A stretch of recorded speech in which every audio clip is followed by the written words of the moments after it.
Hello everyone. Tonight I am a little bit drunk, but I just wanted to talk about why you should not enroll into a welding school. Something I'm very passionate about because I'm in this situation right now. I'm in a welding school and I'm getting kind of screwed over, to be honest. So the first thing I want to talk about is the teachers. Now my first teacher was great. John, I love you. Great guy. W. John. But he quit because he had a son and he needed a better paying job to provide for him and his family. John was a great instructor, taught us a lot of valuable things. He was really good at TIG. But after he left, the school brought in a new guy. And to be honest, when he first came in, it was a little rough. I was grinding down my base metal with my grinder. And he came up to me and was like, "Yo, Beaver, why aren't you wearing your safety glasses?" And he was like, and I had never met the guy. And I was like, we were never required to. And that was my first interaction with him. He ended up actually being a pretty good guy, taught us a lot of great stuff as well. Gave us a lot of opportunities as well. He introduced us to our local union. He was going to get the top 10% of the class into the union, sign us up, get us in there. And then the school fired him.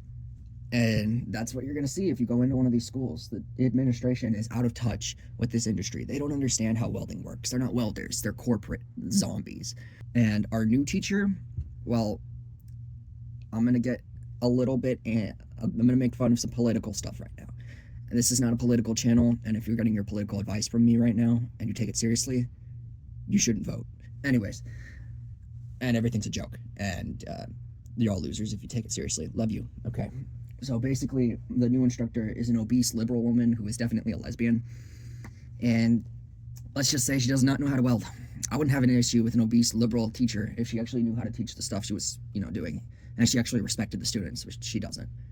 Just to preface that, I wouldn't make fun of her if she was actually a good person, but she's not. She's a horrible person, and I don't like her. But she's been teaching us for about 2 weeks now and has not provided any valuable information at all, doesn't bring any opportunities, and also is very harsh on us while not being able to weld her stuff. After that is going to be supplies.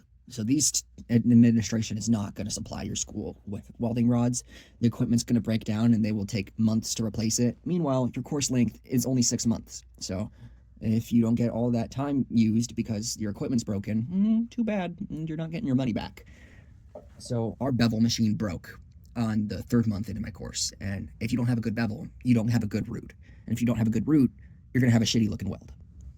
So because of that, no one was able to pass open root for a while, and they still haven't fixed that. We still have a broken machine, and we just have to make do with it. Next is going to be welding rods.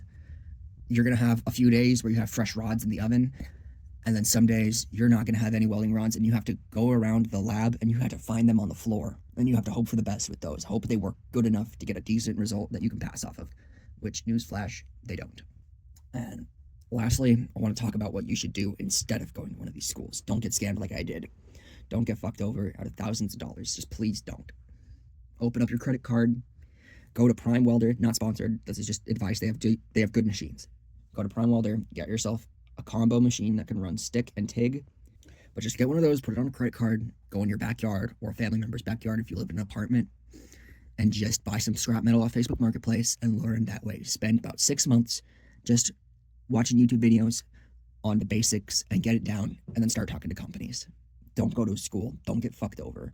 Keep your money. That's all I wanted to talk about. For anyone who's concerned that this is going to be a main topic on the channel, it's not. This is just something I'm talking about. This channel is just going to be about me talking about my life and stuff like that.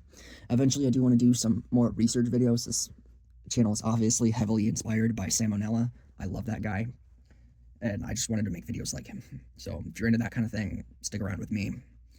And yeah, I love you all. Honestly, I'm not even gonna lie. I wasn't expecting to get any views on my last video. The fact that I currently am sitting at, I think it's like 400 views, 400 to 300 in that range. And I got 13 subscribers off of my last video. And it was my first video. I'm not gonna lie, that's actually really crazy. I was expecting this to just be me talking to the void, and I was okay with that. I just kind of am really bored. I currently live alone, and I don't go out much. I just go to school and I go to work, and then I come to my apartment and I stay here and I play video games. And I feel like that's very mundane, and I at least want to talk to people, and this is kind of a good way for me to do that. I mean, not a good way. This is definitely not a healthy way to get my social interaction in, but I just wanted something to do where I could throw my thoughts around. And so that's why I made this. And anyone that sticks around, that's awesome. Thank you.